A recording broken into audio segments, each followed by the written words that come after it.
الأغصان غرد مدى الأزمان عن أهل وحي الله عن حملة القرآن يا بلبل الأغصان غرد مدى الأزمان عن أهل وحي الله عن حملة القرآن في عالم الإنسان كل له ميدان وليس أعلى شان من حملة القرآن.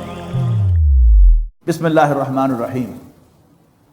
یا ایہا المزمل، اے چادر میں، لحاف میں، کمبل میں لپٹ کر بیٹھنے والے، لیٹنے والے، سونے والے. جب نبی اکرم صلی اللہ علیہ وسلم پر پہلی وحی نازل ہوئی تو نمبر ایک آپ بڑے پریشان گھر میں تشریف لائے، کانپ رہے تھے آپ. زملونی زملونی، مجھے سردی لگ رہی ہے، مجھے سردی لگ رہی ہے، کمبل اڑا دو، مجھے کمبل اڑا دو. تو حضرت خدیجہ نے فوراً انہیں کمبل اڑایا. اور ایک عجیب سی کیفیت آپ پر رہی، ایک بڑا ان ایکسپیکٹڈ اور ان یوزول ایکسپیرینس اور خوف، پتہ نہیں کیا ہونے والا ہے مجھ پر. اسی حال میں نبی اکرم صلی اللہ علیہ وسلم کمبل اوڑے ہوئے بیٹھے ہیں، غور و فکر کر رہے ہیں، گہری سوچ میں گم ہیں. یا ایھا المزمل قم اللیل الا قلیلا، کھڑے ہو جاؤ رات کو مگر تھوڑی رات، نصفہ آدھی رات، او انقص منہ قلیلا، یا اس میں سے کچھ کم کر لو، یعنی 1/3 کر لو یا 2/3 کر لو، او زد علیہ، یا اس میں کچھ زیادہ کر دو. آدھی رات، آدھی سے کچھ کم، 1/3 اور 2/3. وَرَتِّلِ الْقُرْآنَ تَرْتِیلًا، اور قرآن کو پڑھو ان اے میلوڈیس وائس، یا ٹھہر ٹھہر کر. دو ترجمے ہیں ترتیل کے، یعنی ٹھہر ٹھہر کر پڑھنا اور دوسرا ترنم کے ساتھ پڑھنا. یعنی ان دونوں کا اپنا ایک ایفیکٹ ہے. یعنی سمجھ کر پڑھنا، ٹھہر ٹھہر کر پڑھنا، اس سے انسان کی توجہ ہوتی ہے. اور ذرا تصور کیجئے رات کی تنہائی میں آپ تجوید کے ساتھ قرآن پڑھیں، ترنم کے ساتھ قرآن پڑھیں، تو وہ سیدھا وہ قرآن دل کو، جیسے میں کہا تھا کہ یہ مکی صورتیں آپ پڑھ رہے ہوں تو آپ ساتھ ساتھ جو ہے اس کے ہلیں گے. اگر آپ کی توجہ ہو پوری اور پھر اس میں کوئی ترنم بھی ہو تو پھر وہ ہلنا جو ہے وہ جھومنا ہو جائے گا. تو آپ اللہ تعالیٰ کا کلام پڑھتے ہوئے ترنم کے ساتھ جھومیں گے. وَرَتِّلِ الْقُرْآنَ تَرْتِیلًا إِنَّا سَنُلْقِي عَلَيْكَ قَوْلًا ثَقِيلًا، یقیناً ہم آپ پر ایک بڑی بھاری بات نازل کرنے والے ہیں جو اگلی صورت میں آئے گی. اِنَّ نَاشِیَةَ اللَّیْلِ ہِیَ أَشَدُّ وَطْئًا وَأَقْوَمُ قِیلًا، یقیناً رات کا اٹھنا نفس کو کچلتا ہے، وَأَقْوَمُ قِیلًا، اور بات کہنے کے لیے، قرآن پڑھنے کے لیے بہت خوب ہے، یا بات سیدھی نکلتی ہے. یہ بھی آپ کر کے دیکھیے گا. بالکل تنہائی میں، ایون رات کو تہجد کے وقت اٹھنا نہ بھی نصیب ہو تو تنہائی میں قرآن مجید پڑھیے، طویل قرات کیجیے. لمبا چوڑا قرآن مجید یاد نہیں ہے، علم تری کیف سے والناس تک سب کو یاد ہے. یعنی آہستہ آواز میں، بالکل ہلکی سی آواز اور ترنم، اور ٹھہر ٹھہر کر آپ پڑھیے تو انشاءاللہ آپ کو اپنے دل پر اس کے اثرات محسوس ہوں گے. اِنَّ لَكَ فِي النَّهَارِ سَبْحًا طَوِيلًا، یقیناً دل بھر آپ کی بڑی مصروفیات ہیں. وَاذْكُرِ اسْمَ رَبِّكَ وَتَبَتَّلْ إِلَيْهِ تَبْتِيلًا، اور اپنے رب کو یاد کر، اپنے رب کے نام کو یاد کر. جب رب کے نام کو یاد کرنا کہا جاتا ہے نا تو پھر وہ باقاعدہ لفظ تسبیح کی مراد ہوتی ہے اس سے. اور جب اللہ کو یاد کرنا ہو تو اس سے پھر دونوں مراد ہوتے ہیں، اور اس میں زیادہ جو ایفیکٹو ہے اور مطلوب ہے وہ دل میں یاد کر رکھنا ہے، یعنی یاد کرنا اور یاد رکھنا. وَتَبَتَّلْ إِلَيْهِ تَبْتِيلًا، اور ہر طرف سے کٹ کر اللہ کا ہو جا. رب المشرق والمغرب، یہ بطل جو ہے با تا لام کا مادہ، یہ یکسوئی کے لیے آتا ہے. حضرت فاطمہ کا پورا نام فاطمہ بطول تھا، یعنی اللہ تعالیٰ ہی کی یکسو. رب المشرق والمغرب، وہ مشرق و مغرب کا رب ہے، لا الہ الا ہو، اس کے سوا کوئی معبود نہیں. فاتخذہ وکیلا، اسی کو کارساز سمجھو. یعنی رسول اللہ صلی اللہ علیہ وسلم کو اسائنمنٹ دینے سے پہلے پکا کیا جا رہا ہے اللہ تعالیٰ کو یاد کرو، اللہ تعالیٰ کو یاد رکھو، دل میں اللہ تعالیٰ کا جو تعلق ہے وہ بناؤ، اللہ تعالیٰ پر بھروسہ کرو۔ فَاتَّخِذُوا وَكِيلًا، اسی کو وکیل بنانا، اسی کو کارساز سمجھنا، اسی پر ڈیپینڈ کرنا۔ وَاصْبِرْ عَلَىٰ مَا يَقُولُونَ، اور جو بھی یہ کہیں۔ اب یہاں یقولون کا اگر آپ مستقبل میں ترجمہ کریں گے فعل مضارع کا تو زیادہ آپ کو مزہ آئے گا کہ ابھی بالکل سٹارٹ ہے نا، ابھی وہ سارا کام تو شروع ہونا ہے۔ وَاصْبِرْ عَلَىٰ مَا يَقُولُونَ وَاهْجُرْهُمْ هَجْرًا جَمِيلًا، تو ان کی باتوں پر صبر کرنا۔ وَاهْجُرْهُمْ هَجْرًا جَمِيلًا، اور اچھے طریقے سے ان کو اگنور کرنا۔ وَذَرْنِي وَالْمُكَذِّبِينَ، اور چھوڑ دے مجھے اور ان جھٹلانے والوں کو۔ آیا تھا نا پچھلی صورتوں میں بھی، میں نے کہا تھا کہ اللہ تعالیٰ سے بازو چڑھ دے رہا میں نبڑ میں وَذَرْنِي وَالْمُكَذِّبِينَ، چھوڑ دے مجھے اور ان جھٹلانے والوں کو، اُولی النعمتی، جو خوشحال ہیں، وَمَّهِّلْهُمْ قَلِيلًا، اور رہنے دو انہیں اسی حالت میں کچھ دیر کے لیے۔ إِنَّ لَدَيْنَا أَنْكَالًا وَجَحِيمًا، یقیناً ہمارے پاس بھاری بیڑیاں بھی ہیں اور بھڑکتی ہوئی آگ بھی۔ وَطَعَامًا ذَا غُصَّةٍ وَعَذَابًا أَلِيمًا، اور حلق میں پھنسنے والا کھانا بھی اور دردناک عذاب بھی۔ یوم ترجف الارض والجبال، یہ کب ہوگا؟ جس دن زمین بھونچال سے لرز اٹھے گی، والجبال، اور پہاڑ بھی، وکانت الجبال کثیبا مہیلا، اور پہاڑ ایسے ہو جائیں گے جیسے ریت کے بھربھرے ٹیلے۔ انا ارسلنا الیکم رسولا، مکے والو ہم نے تمہاری طرف ایک رسول بھیج دیا ہے۔ کما ارسلنا الی فرعون رسولا، جیسے ہم نے فرعون کی طرف ایک رسول بھیجا تھا۔ فعصا فرعون الرسول، تو یاد رکھنا فرعون نے ہمارے پیغمبر کی نافرمانی کی تھی۔ فاخذناہ اخذا وبیلا، تو ہم نے اس کو بڑی سختی سے دبوچ لیا تھا۔ فکیف تتقون ان کفرتم یوما یجعل الولدان شیبا، تو تم کیسے بچ سکو گے اگر تم نے انکار کر دیا اس دن کا جو بچوں کو بوڑھا کر دے گا۔ السماء منفطر بہ، اور آسمان پھٹا جا رہا ہوگا اس کی دہشت سے۔ کان وعدہ مفعولا، اور اس کا وعدہ پورا ہو کر رہنے والا ہے۔ ان ھذہ تذکرہ، یقیناً یہ ایک نصیحت ہے۔ فمن شاء اتخذ الی ربہ سبیلا، اور جس کا جی چاہے، تو جس کا جی چاہے وہ اپنے رب کی طرف جانے والا راستہ اختیار کر لے۔ ان ربک یعلم انک تقوم ادنی من ثلثی اللیل ونصفہ وثلثہ وطائفۃ من الذین معک، سورۃ مزمل کے پہلے رکوع میں، اس کے بالکل آغاز میں نبی اکرم صلی اللہ علیہ وسلم سے کہا گیا تھا کہ آپ رات کو کھڑے ہو جائیں، آدھی رات، اس سے کچھ کم یا اس سے کچھ زیادہ، یعنی ہاف، 1/3 اور 2/3، اور کھڑے ہو کر رتل القرآن ترتیلا، قرآن مجید کو آہستہ آہستہ اور میلوڈیس وائس میں پڑھو۔ اب اس سے کیا تھا، نبی اکرم صلی اللہ علیہ وسلم کو ایک انرجی دینی مقصود تھی کہ قرآن مجید خاص طور پر جب انسان اکیلے پڑھتا ہے، دھیمی سی آواز اور تھوڑی سی میلوڈی، اس کے ساتھ جب قرآن مجید پڑھتا ہے انسان تو اس کے اندر ایک طاقت پیدا ہوتی ہے، یعنی یہ نور جو ہے اللہ تعالیٰ کا انسان کے دل میں اترتا ہے، اور اس سے پھر انسان کے اندر طاقت پیدا ہوتی ہے کہ جب وہ پھر کسی سے نہیں ڈرتا، اللہ تعالیٰ پر یقین پیدا ہوتا ہے کہ سب کچھ کرنے والا تو اللہ ہے۔ یہ جو بڑے بڑے چودھری، یہ بڑے بڑے سردار، یہ بڑے بڑے مالدار لوگ، یہ سب کچھ بھی نہیں ہے، کام اللہ تعالیٰ کرنے والا ہے، اور جو کام وہ کرنا چاہے اسے کوئی روک نہیں سکتا، اور جو نہ کرنا چاہے وہ کوئی کر نہیں سکتا، جو وہ دینا چاہے کوئی روک نہیں سکتا، اور جو وہ روک دے کوئی دے نہیں سکتا۔ یعنی یہ جب جوں انسان کو اس بات پر یقین ہوتا چلا جاتا ہے، وہ شخص کا دیکھنے میں نہ اس کا قد بڑھتا ہے نہ وہ موٹا ہوتا ہے، لیکن اس کے اندر ایک طاقت پیدا ہوتی ہے کہ وہ اللہ کے سوا کسی سے نہیں ڈرتا۔ کسی بھی بڑا کام کرنے کے لیے انسان کو ایسی ہی طاقت کی ضرورت ہوتی ہے۔ ڈرپوک آدمی، تنکے سے ڈرنے والا، رسی سے ڈرنے والا، اپنے جیسے انسانوں سے ڈرنے والا، ہی از گڈ فار نتھنگ، وہ دنیا کو کوئی کام نہیں کر سکتا۔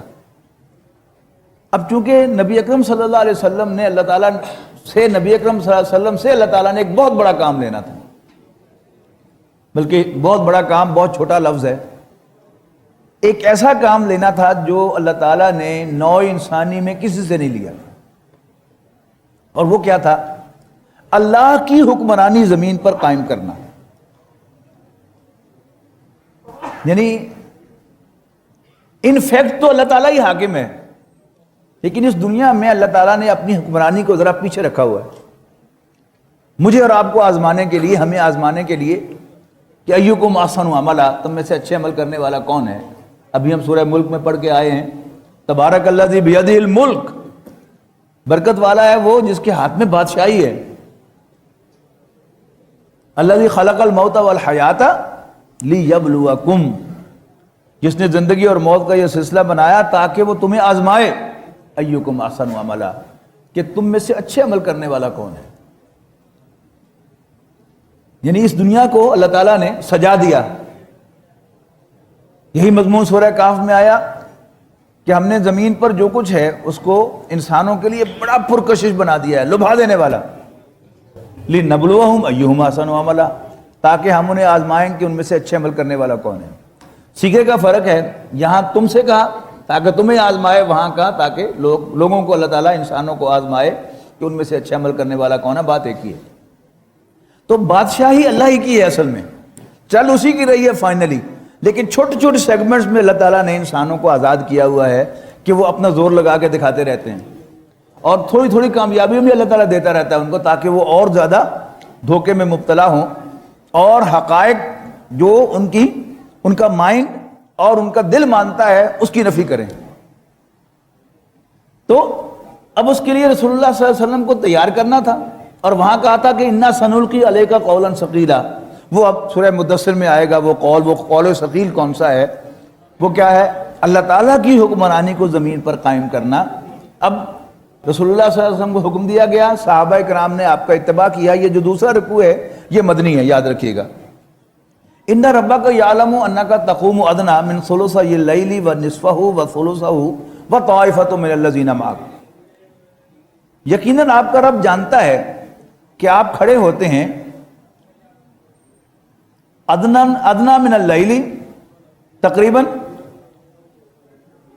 کچھ دیر، من ثلثی اللیل، 2/3 رات کو، ونصفہ اور آدھی رات کو، وثلثہ اور 1/3 رات کو، وطائفۃ من الذین معک، and so do a good number of people who are with you، اور تمہارے ساتھ مسلمانوں کا ایک گروہ بھی 2/3 رات، آدھی رات اور 1/3 رات کھڑا ہوتا ہے۔ واللہ یقدر اللیل والنہار، اور اللہ تعالیٰ نے رات اور دن کے اندازے مقرر کیے ہیں، یعنی رات دن چھوٹی بڑی ہوتی رہتی ہے۔ علم ان لن تحصوہ، اسے معلوم ہے کہ تم اس کا صحیح شمار نہیں کر سکو گے۔ فتاب علیکم، لہذا اس نے تم پر مہربانی فرمائی، یعنی اب تم پر یہ چیز جو ہے وہ لازم نہیں ہے۔ نبی اکرم صلی اللہ علیہ وسلم پر تو آخری سانس تک تہجد فرض تھی، اور اسی طرح کی تہجد فرض تھی، لیکن عام مسلمان جو حضور کے اتباع میں ایسا کر رہے تھے، اب انہیں اس سے تھوڑی سی ریلیف دی جا رہی ہے کہ فتاب علیکم، تو اللہ تعالیٰ تمہاری طرف متوجہ ہوتا ہے، تمہاری طرف تم پر مہربانی فرماتا ہے۔ فقرؤوا ما تیسر من القرآن، لہذا پڑھو جتنا آسانی سے پڑھ سکتے ہو۔ علم ان سیکون منکم مرضی، اللہ تعالیٰ کو معلوم ہے کہ تم میں سے کچھ بیمار ہوں گے، وآخرون یضربون فی الارض یبتغون من فضل اللہ، اور کچھ دوسرے زمین میں اللہ کے فضل کی تلاش میں، معاش کی تلاش میں سفر کر رہے ہوں گے۔ وآخرون یقاتلون فی سبیل اللہ، اور کچھ اللہ کے راستے میں جنگ کر رہے ہوں گے۔ فقرؤوا ما تیسر منہ، تو پڑھو جو کچھ آسانی سے پڑھ سکو اس میں سے۔ واقیموا الصلاۃ وآتوا الزکاۃ، اور نماز قائم کرو اور زکوٰۃ ادا کرو۔ اور اس میں مفسرین کا خیال یہ ہے کہ اس سے فجر کی نماز ہے، کہ فجر کی نماز اہتمام کے ساتھ پڑھو، اور فجر میں قرات لمبی کرنا جو ہے یہ کیا ہے؟ رسول اللہ صلی اللہ علیہ وسلم کی سنت ہے۔ اور اب حال یہاں تک پہنچ گیا کہ فجر کی نماز میں بھی ایک رکوع میں 2 رکعتیں رکھائی جاتی ہیں، حالانکہ مطلوب کیا ہے کہ فجر کی نماز ذرا طویل ہو، تاکہ اگر وہ 2/3 یا آدھی رات نہیں اٹھے تو کم سے کم کچھ قرآن مجید سننے کو ملے۔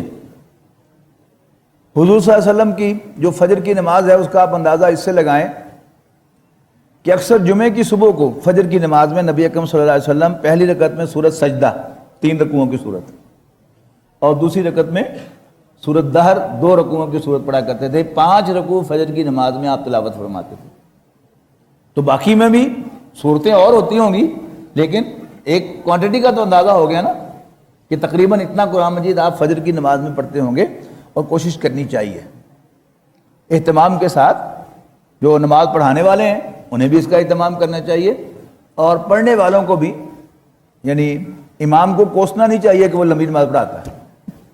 فَأَقِيمُوا الصَّلَاةَ وَآتُوا الزَّكَاةَ وَأَقْرِضُوا اللَّهَ قَرْضًا حَسَنًا، اور نماز قائم کرو، زکوٰۃ ادا کرو، اور اللہ تعالیٰ کو قرض حسنہ دو.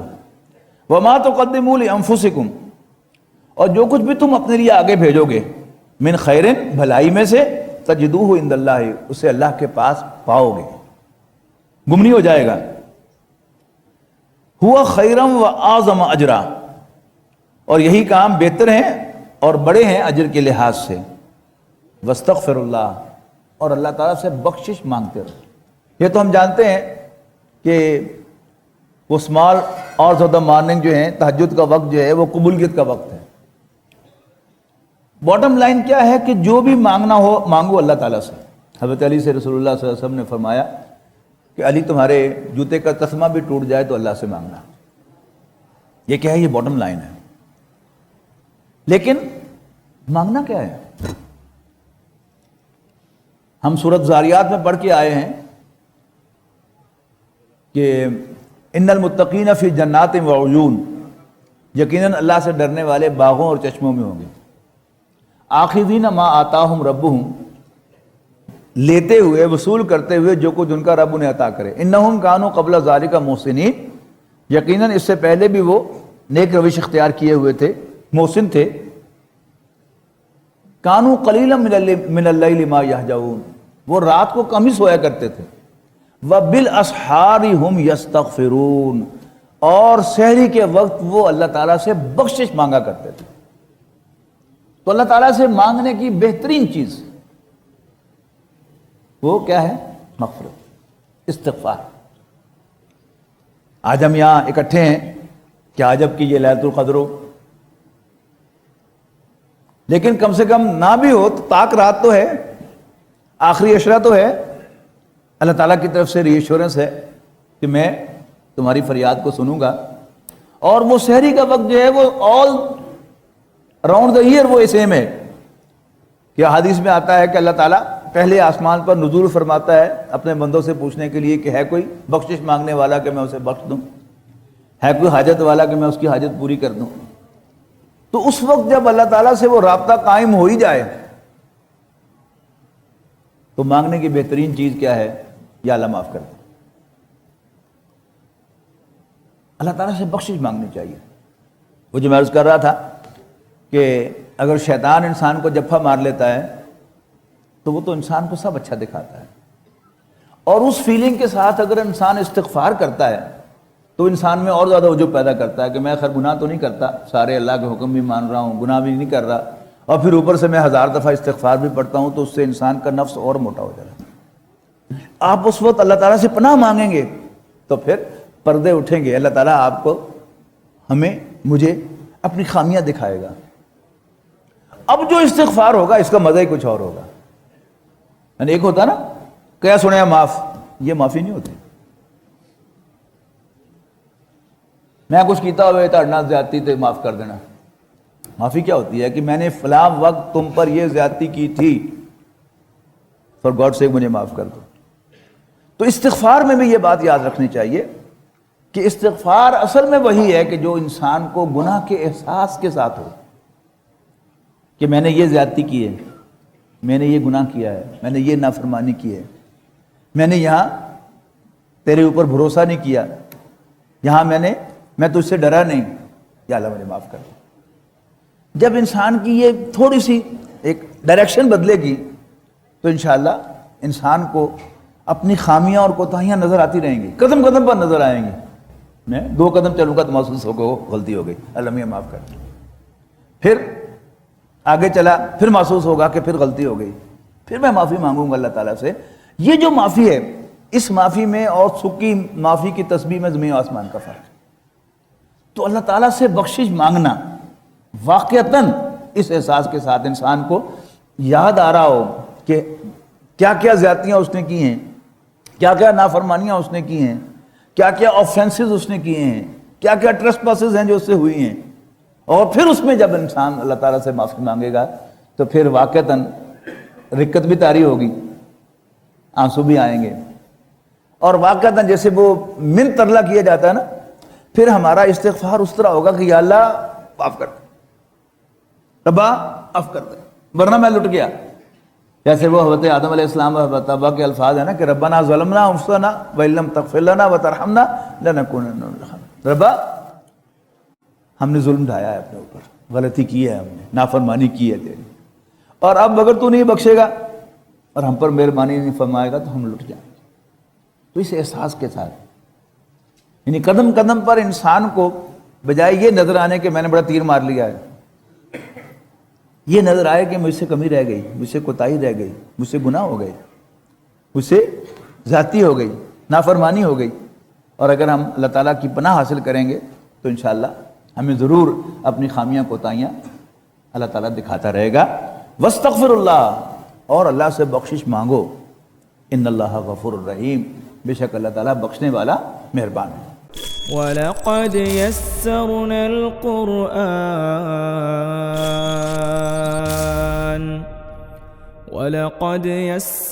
الْقُرْآنَ لِلذِّكْرِ فَهَلْ مِن مُّدَّكِرٍ